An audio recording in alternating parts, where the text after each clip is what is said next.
Welcome to TutorialsPoint. Let's see what is the Mathematics Class 12th syllabus in this video. We'll be seeing the topics as well as the weightage of those topics. So let's start. We have namely 6 units in our syllabus. The name of the first unit is Relations and Functions.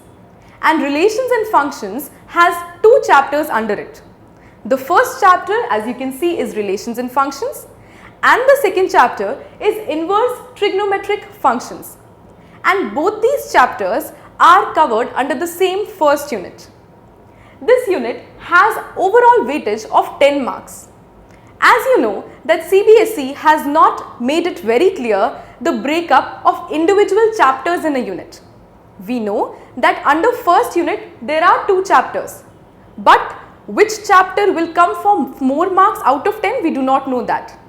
So basically we will have to prepare all the chapters under a particular unit. About unit 1, that is relation functions, I would like to tell that this chapter is usually covered initially only in the syllabus in a particular class. This chapter is very basic and it also has some concepts which you have studied in your class 11th. So before studying this chapter, better brush up your skills of class 11th. About the second unit, that is algebra, there are again 2 chapters, matrices and determinants. And this unit has overall weightage, as you can see, of 13 marks. 13 marks are a huge number when considered for scoring good marks in mathematics. This is one of the easiest unit which everybody can do and everybody finds interesting. Matrices and determinants are related to each other in such a manner that you cover matrices first and then go with the determinants part. So basically these 2 chapters are a sure shot to do if you have to score more marks or full marks in your mathematics. The next unit that is under picture is calculus. And it is a very big unit. It has namely 5 long chapters, and these 5 chapters are basically considered as one of the toughest ones with respect to the whole maths syllabus. And that is why, because of its huge importance, it covers for 44 marks. 44 marks, a huge number, almost the 50% of your paper is covered with it. It has 5 chapters. And before covering all these 5 chapters, I advise to cover limits chapter of class 11th first. So, it has continuity and differentiability, then it has applications of derivatives, basically application of derivatives and application of integrals. These 2 are just usages of common chapters, continuity and differentiability and integrals respectively. So, after covering all these 4 chapters, there would be the last one, which is differential equations. Now about calculus, all the students basically find this very typical, but if you cover this as a whole, then it will be also beneficial if you opt for higher studies, engineering and all. This chapter is almost a bit related to your physics concepts. So if you know the differentiation of physics, you can master it well. Next we come to the importance of the unit number 4, which is vectors and 3D. So vectors and 3D means vectors and 3-dimensional geometry. It includes again 2 chapters. The first one is named as vectors and the second one is named as 3-dimensional geometry. And both these chapters together constitute an important total of 17 marks. Now vectors and 3D is based on how you can imagine and analyze certain things. There are many formulas in this chapter, and if you know the formulas and you have the ability and capability to analyze, to imagine and then understand things, you can get these 17 marks very easily.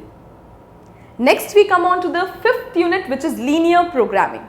Linear programming is a must do in class 12th. You cannot leave this chapter because it is again one of the easiest chapters, one of the easiest units as well after the study of the unit of algebra. So linear programming will have nearly, it already has been clear from the previous year examination papers that only one question comes from this chapter, and that too an important 6 marks. Directly a 6-mark question can come, and you can get that 6-mark question if you practice the important topics of that chapter. So linear programming is a must do, one cannot leave this and one cannot afford to leave this. Last unit that is in the syllabus mentioned is probability. Probability you have been studying from your junior classes as well. So in class plus 2 you will be studying probability in more detail. This is again very important if you have to opt for engineering. Also probability is again based on how you can interpret, analyze and understand things on your own. So probability is also there in the syllabus, constitutes again 10 marks as was the unit 1. So after we have covered all these things, I just need to mention 2-3 things in particular again, that the easiest unit that you would find would be, according to me, algebra and linear programming. The most important one, although you find difficult, you have to cover it full, is your calculus. And after you have covered all these 3 units, you can go for vector 3D relation functions and probability. So the syllabus, the brief introduction is done. Let's see the chapter number 3 syllabus contents under unit number 3 calculus. So in this video series, we are going to see integrals under unit number 3, which is calculus. Integrals or integration is a very important topic. It is considered as one of the toughest chapters in mathematics. What we are going to study over this is very important, not only in regard to your class 12th, but also in regard to your physics, as well as if you opt for higher studies, engineering or higher mathematics. So the topics that we would be seeing are integration as the inverse process of differentiation. That means how is integration related to differentiation? After having that understanding, integration of a variety of functions by substitution, partial fractions and by parts. So integration can be done by 3 major important methods: by substitution, by partial fractions and by parts. We will be studying them in much more detail as written in this syllabus. Evaluation of simple integrals of the following type. So basically CBSE has mentioned some important integrals, as you can see, dx upon x square plus minus a square, dx upon under root x square plus minus a square and so on. So all these we are going to see, and these are seen with the help of some formulas. So for that you now know that this chapter has many formulas and you have to memorize all of them if you want to cover the whole of the syllabus in an ease. I would be actually mentioning that these come under some particular category. Then there is dx upon quadratic, means we have a quadratic expression in the denominator. We have square root of that quadratic expression. Px plus q means linear upon quadratic, and that is the variety. So different variety means different formulas that you have to study. Definite integrals as a limit of sum.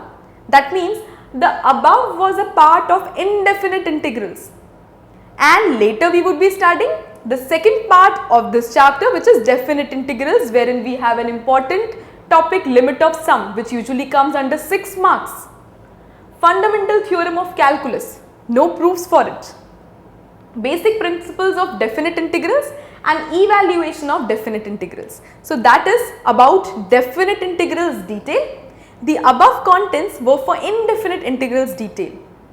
Under 6 marks, especially if you get from definite integrals, we would be getting a question probably on limit of sum.